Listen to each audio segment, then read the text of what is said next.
So these are your original swing on the left, change swing on the right, the weird swing with the stop and start as we went through. Okay, so this is your swing here now. So look at some checkpoints here now as you went back. So basically you pushed your arms away nicely, but there wasn't really much body turn here now. The club is almost disappearing out of the screen, the camera, and it's basically gone outside there now, going out to the club quite steep. So it's kind of like parallel to the ground. Next frame back up. That club now is way out of the hands, okay? So to do that now, you're sort of lifting the club up face, and that's not going to put the club in a really good position, okay? This one here now is practicing this movement here, as you can see, moving the club. I mean, look what that club is there. If we sort of put a check on there, this club here is almost that far away. So it's a massive change, right? Yeah. Then you actually watch when you put the golf club back to the golf ball. There we go now. We're now at the golf ball. There you go, Willie. So it still goes, yeah, exactly, yeah. And then look where it is now, okay. Oh, hang on, back down the frame. Yeah, okay. It's better slightly, isn't it? Yeah, exactly, yeah. There you go. Not what I rehearsed. Exactly, yeah. And that's the thing, okay. You always find that when you make this change, like I said, it gets back on that blue line. But you can see now you've moved it over a little bit, but not as far as you could have done, okay. But when we get to the top of the backswing, this one here now, the arm gets quite high, sort of going across your neck area. They can sort of see your right sort of chest and shoulder, the left arm quite high. From this high position, you're just looking at the likes of Brooks and Dustin. Yeah. That's where they bow. Now, we don't want to get into that position. It's just going to cause you more problems, okay? If we can turn better, which you do now, that left arm is better there now. You look at this one here now when you went back here and actually swung from there. Better? That for us, bloody awesome. Yeah, there's a difference. Exactly, yeah. Okay. I can see your neck, I can see your ears, your side of your face, and the club face for me is square. Your left wrist is under no undue stress. Now, because you got there, it felt really weird. You got back down here, so we're shallow in that club. It's through your right forearm there perfectly.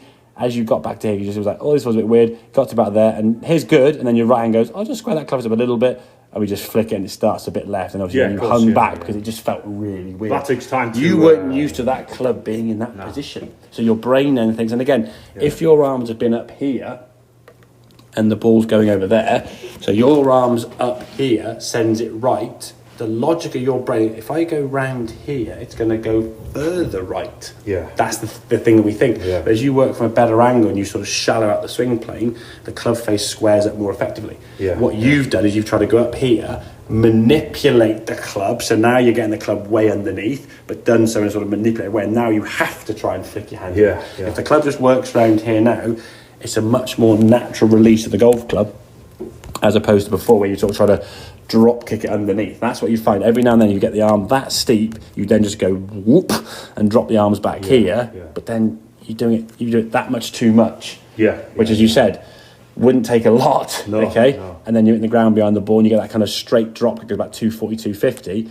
Yeah, okay, it's in the fairway, but it feels horrible, doesn't it? Doesn't feel very nice, really. We've got to get that sensation. This is what I say, before every single shot, practice this basically up against the wall there, try and get that club to rest up against the wall. Obviously, if you're at home with a indoor wall, use a head cover, because that you've got a felt wall in your house probably. All right, just put a head cover. Exactly. Just get the sensation. You've got the club here because you're turning your chest to face back this way towards the camera. You turn your body better, the club's going to work around you more. Don't, and this is the big don't thing, don't just pull your arm across your chest to get it behind you. There's two ways I can get that club in the right position. I can do it that way, and I can go this way. My hips still don't move. I just drag my arm. And that's the opposite of what I've done before, is it? Exactly. But what you've done before is you actually had a pretty good arm movement with a poor body movement. But people might see their club and they might go, hang on, that club's way outside, and they'll just try and move the club round here. But they'll do that with their hands and arms again. And anytime you're manipulating that club with your hands and arms, you've got our display team. Rather than actually move with the bigger muscles.